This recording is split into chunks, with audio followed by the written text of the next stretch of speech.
नमस्कार दोस्तों, मैं आपका दोस्त आपका साथी चंद्रजीत शर्मा।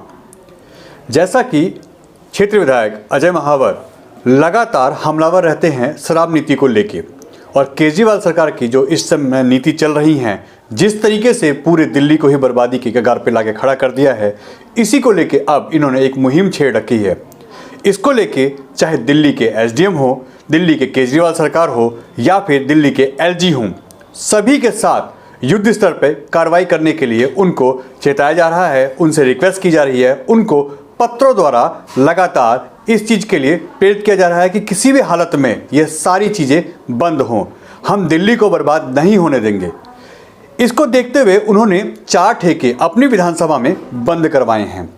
आगे भी कार्रवाई चल रही है और आज जैसा कि अभी हमारे साथ वो हैं, हम उनसे बात करते हैं कि उनका कहना है कि मैं अपनी विधानसभा और पूरे उत्तर पूर्वी दिल्ली के अंदर कोई भी शराब की दुकानें जो अवैध तरीके से चल रही हैं या वो लीगल नहीं हैं, उसको चलने नहीं दूंगा।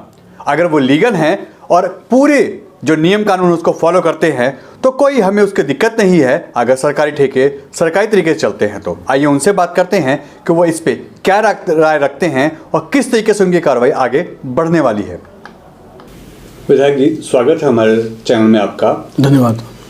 जिस तरीके से लगातार आप हमलावर हो रहे हैं शराब नीति को लेके, आपको क्या दिक्कत है अगर विधानसभा या पूरी दिल्ली में शराब नीति दिल्ली सरकार चला रही है या ठेके खुल रहे हैं तो? देखिए, इन्होंने स्प्रेड के नाम पर जो गली मोहल्लों के किनारे शराब की दुकानें खोलने का काम किया है, ये बेहद घृणित अपराध मानता हूँ मैं ये सवाल आपके माध्यम से उठाना चाहता हूँ कि कहाँ हैं वो केजरीवाल जो अन्ना के शिष्य थे, जिन्होंने रालेगंज सिद्धि में 40 वर्ष तक एक भी दारू का ठेका नहीं खोलने दिया। कहाँ है वो केजरीवाल जिसने कहा था कि मैं महात्मा गांधी के रास्ते पर चलना चाहता हूँ। महात्मा गांधी ने तो शराबबंदी की बात की थी, दारू के ठेके के लिए खोलने के लिए नहीं कहा था। कहाँ है वो केजरीवाल जिसने जेसिका लाल हत्याकांड से लेकर निर्भया हत्याकांड तक मोमबत्तियाँ लेकर सड़कों पर उतरने का काम किया था और ये कहा था कि नशे के कारण ही ऐसी गैंगरेप और ऐसे घृणित हत्याएं होती हैं। तो क्या वो घड़ियाली आंसू थे? अगर नहीं तो फिर आपने आज जगह जगह स्प्रेड करके गली मोहल्ले में दारू खोलने का जो पाप का काम किया है, वो क्यों किया है? क्या सिर्फ अपनी जेब भरने के लिए, अपनी सरकारी जेब भरने के लिए? यह मैं पूर्णतः से गलत मानता हूँ। ये एक विनाशकारी नीति है जिसके लिए आज हमने दिल्ली में 1120 स्थानों पर इसका जनमत संग्रह करने का भी काम किया है। मेरी विधानसभा में भी 16 स्थानों पर काम चल रहा है जनमत का अभी भी। और जैसा आपने कहा, मैं 4 दुकानें बंद करा चुका हूँ, वो आपके संज्ञान में है। हाईवे पर 500 मीटर दूर तक दुकान नहीं खुल सकती, ये सुप्रीम कोर्ट कहता है, लेकिन इन लोगों ने माफियाओं के आगे घुटने टेक रखे हैं और लगातार कानूनों का उल्लंघन करके ये शराब के ठेके खोल रहे हैं। मेरी कमिश्नर को मैंने चिट्ठी लिखी है, मुझे चाहे इसके लिए जनमत संग्रह के बाद चाहे मुझे लड़ाई सड़क पर लड़नी पड़े, चाहे मुझे कोर्ट जाना पड़े, लेकिन निश्चित रूप से हाईवे के नियम के तहत मैं इन 4 दुकानों को 1 माह के अंदर बंद कराऊंगा। जैसा कि हाईवे के अंतर्गत आने वाले जो भी 500 मीटर का एक एरिया होता है, इसके अंतर्गत आने वाले पुस्ता रोड पे भी कई दुकानें हैं और वो मात्र मुश्किल से 10 मीटर की दूरी पे है रोड से। ऐसा ही भजनपुरे का जो एरिया आता है, ये भी हाईवे है, यहाँ पे भी मुश्किल से 10 मीटर की दूरी पे है। क्या इन पे भी कार्रवाई होगी? निश्चित रूप से मैंने लिखित में आबकारी कमिश्नर को यह लिखा है, सरकार को भी लिखा है, और अब मैं सदन जो 23 तारीख से 29 तक चलने वाला है विधानसभा का, इसमें भी जोरदार ढंग से इस बात को उठाने वाला हूं। अगर उसके बाद भी अगर सरकार नहीं चेती या कानून का उल्लंघन हुआ तो मैं कोर्ट जाऊंगा और इन दुकानों को बंद कराऊंगा। यानी पुस्ते पे जो दुकानें हैं, क्योंकि नेशनल हाईवे बनने वाला है ये और बड़ा स्केल पे ये बन रहा है, यानी वो सारी दुकानें बंद होंगी? ये नेशनल हाईवे बन चुका है। भारत सरकार के गजट राजपत्र में दिसंबर 2018 में ही हाईवे नंबर 709B ये घोषित है। इन्होंने ये दुकानें खोलने का अपराध का काम किया है। 500 मीटर दूरी तक नहीं खोल सकते ये, तो इसलिए लेन देन करके, सेटिंग करके जिन्होंने दुकानें खोली हैं, हम उन्हें बंद कराएंगे। ऐसा भी हमारे संज्ञान में मामला आया है कि कुछ नेता इसी चक्कर में आम आदमी पार्टी ज्वाइन की है उन्होंने कि उनको ठेके मिल गए हैं या उनको टिकट का लालच दिया गया है। ये कितना सही है? अगर ऐसा होता है तो ऐसे नेताओं के साथ क्या करना चाहिए?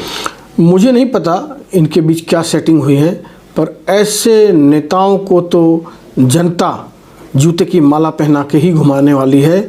इन्हें वोट तो देने की बहुत दूर रही, इन्हें जनता कभी माफ़ नहीं करेगी। आज हमने भी देखा कि जगह जगह जो कैंप लगाए गए हैं, जनमन कराया गया है, लोगों से उनकी राय ली गई है, उसमें महिलाओं का बहुत ज़्यादा गुस्सा था।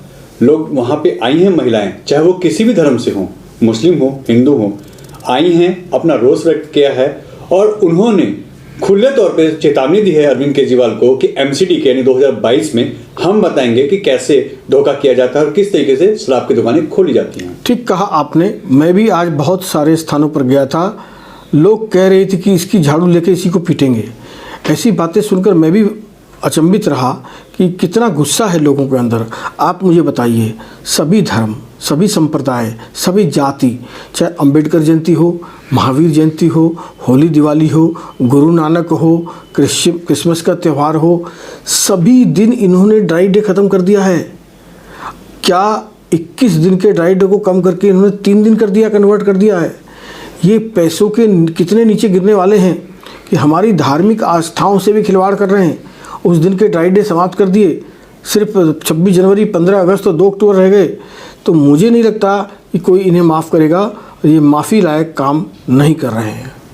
आने वाले दिनों में हमें क्या देखने को ऐसा मिल सकता है कि अगर इस तरह की कार्रवाई, जैसा कि सरकार लगातार ठेके खोल रही है, ऐसा और होता है, क्योंकि पिंक ठेके की बात हो रही है, कुछ जगह तो इस पे डिस्कशन होगा, एक प्रयोग के रूप में भी कई जगह दुकानें खोली जा रही हैं जहां पे इसके बारे में बताया जाएगा। अगर ऐसी चीज़ें होती हैं तो आपकी तरफ से क्या रिएक्शन आने वाला है? निश्चित रूप से हम आंदोलन को और तेज करेंगे, क्योंकि ये लड़ाई हम अक्टूबर से लड़ रहे हैं, जब मैंने रावण रूपी शराब नई नीति का पुतला दहन किया था।